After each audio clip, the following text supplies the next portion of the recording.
എന്റെ മുട്ടായി കൊണ്ടാവും പോയത്. ഇവനും കൂടി വീട്ടിൽ വന്നു കഴിഞ്ഞു കഴിഞ്ഞാൽ ഇങ്ങനെയാണ് ഇവിടെ.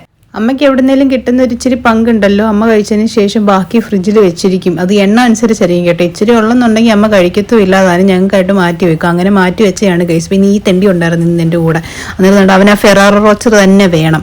എനിക്കാണെങ്കിൽ വിട്ടുകൊടുക്കാൻ പറ്റുമോ? വിട്ടുകൊടുക്കത്തില്ല ഞാൻ. അവൻ ഓൾറെഡി അത് കഴിച്ചിട്ടുണ്ട് ഗൈസ്, എന്നിട്ടും അവൻ എൻ്റെ കയ്യിൽ നിന്ന് വേണം. പിന്നെ ഏതൊക്കെയാണെങ്കിൽ തന്നെയും ലാസ്റ്റ് ഒരു ഷെയർ ഞങ്ങൾ അങ്ങോട്ടും ഇങ്ങോട്ടും കൊടുക്കും. അവന് കിട്ടിയത് അവൻ എനിക്ക് ഇച്ചിരി തരും, എനിക്ക് കിട്ടിയത് അവൻ ഇച്ചിരി തരും. അതങ്ങനെയൊക്കെയാണ്.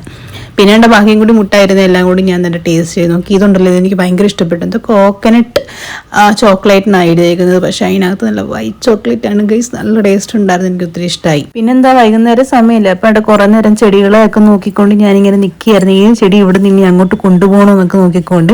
പിന്നെ അവിടെ കുറച്ച് നേരം ജിമ്മിയുടെ അടുത്ത് വന്നിട്ടുണ്ട് കേട്ടോ. അപ്പം നിങ്ങൾ കണ്ടിട്ടുണ്ടായിരിക്കും, ഞാനൊരു വ്ളോഗിൽ കാണിച്ചിട്ടുണ്ട് ജിമ്മിനെ. കിയാന ഉണ്ട്, അവൾ അപ്പുറത്തെ കൂട്ടിലാണ്. വീട്ടിൽ വന്നു കഴിഞ്ഞാൽ പിന്നെ ചുമ്മാ കൈയും വീശി അങ്ങോട്ടും ഇങ്ങോട്ടൊക്കെ നടന്നാൽ മാത്രം മതി ഗൈസ്. കാരണം ഫുഡ് കിട്ടേണ്ട സമയത്തല്ല നമുക്ക് കറക്റ്റ് ടൈമിൽ ഓൺ ടൈം അമ്മ കൊണ്ടുതരും. അങ്ങനെ വൈകുന്നേരം സമയമല്ല, അപ്പോൾ ഒരു കോഫി ലവ് ഷേപ്പിലെ കട്ട്ലേറ്റ് ആയിരുന്നു ഗൈസ്. അത് ഞാൻ കടിച്ചു പറിച്ച് കഴിച്ചിട്ടുണ്ട്. എങ്ങനെയുണ്ട്? പിന്നെ എൻ്റെ അമ്മയ്ക്ക് എന്തോ കാര്യം സാധിക്കാനായിട്ടുണ്ട്, അപ്പോൾ അവനോട് സോപ്പ് ഇട്ടുകൊണ്ടിരിക്കുകയാണ്.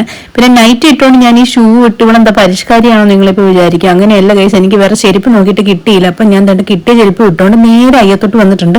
നിങ്ങൾ നിങ്ങളുടെ കൃഷിയൊക്കെ ഒന്ന് കാണിക്കാമെന്ന് ഞാൻ വിചാരിച്ചു. എന്ത് വിശാലമായ സ്ഥലം നോക്കി. അപ്പം ആ തന്നാണ്ട് ഈ നിൽക്കുന്ന ചക്കയാണ് കേട്ടോ. ചക്കയൊക്കെ കളിച്ചിട്ടുണ്ട്. ഫസ്റ്റ് നട്ട പ്ലാവാൻ തോന്നി. ഇഷ്ടം പോലെ ചക്കയുണ്ട്, പക്ഷെ വറുക്കാൻ കൊള്ളത്തില്ല. വേവിച്ച് കഴിക്കാൻ നല്ല കിടിലൻ ടേസ്റ്റ് ആണ്. അതുപോലെ തന്നെ പഴിപ്പിച്ച് കഴിക്കാനും നല്ല ടേസ്റ്റ് ആണ് ഗൈസ്. അത് വരിക്കയാണോ കോഴിയാണോ ഞാൻ മറന്നുപോയി. അന്ന് ഞാൻ അമ്മയോട് ചോദിച്ചു വെച്ചായിരുന്നു. ഞാൻ വോയിസ് ചെയ്യുന്നവരാണ് ഞാനിപ്പോൾ ഓർക്കുന്നത്. ഇനിയിപ്പോൾ വിളിച്ച് ചോദിക്കാനും പറ്റത്തില്ലല്ലോ. പിന്നെ ഈ കാണുന്ന നാരകമാണ്.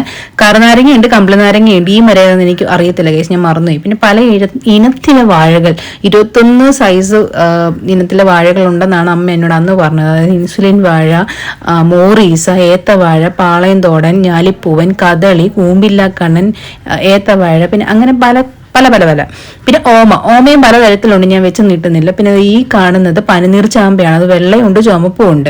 പിന്നെ ഈ കണ്ടുകൊണ്ടിരിക്കുന്നുണ്ടല്ലോ അമരപ്പയറാണ്. ഞാൻ ആദ്യമായിട്ടാണ് അമരപ്പയറിന്റെ ചെടി കാണുന്നത്. അതുകൊണ്ട് നമ്മൾ നേരെ പടുത്തിയിരിക്കുന്നത് കരിനെച്ചി എന്ന് പറഞ്ഞ ഈ മരത്തിലോട്ട്. കരിനെച്ചിയുടെ ഇല കുറുക്കുണ്ടാക്കാനും പിന്നെ അതുപോലെ ലേഹ്യത്തിനും ഒക്കെ ഭയങ്കര ബെസ്റ്റാണ്. ഈ പ്രഗ്നൻസി ആയിട്ടുള്ള ആൾക്കാർക്കും പിന്നെ കുട്ടികൾക്കും കഴിക്കാൻ നല്ലതാണ്. പൂടക്കിഴങ്ങ്, ചേന, ചേമ്പ്, കാച്ചില്, കറിയാപ്പ്, അത് ഇഷ്ടം പോലെ ഉണ്ട്. മാവ്, തെങ്ങ്, പ്ലാവ്, ഇഞ്ചി, ചീനി, വാഴ. ഇനി ഇവിടെ ഞാൻ ശരിയാവത്തില്ല ഗൈസ്. കൊതുവായിരിക്കും. എന്നെ കുറെയൊക്കെ കൊതു കടിച്ചു പറിച്ചിട്ടുണ്ട്. അപ്പൊ ശരി, ബൈ ബൈ.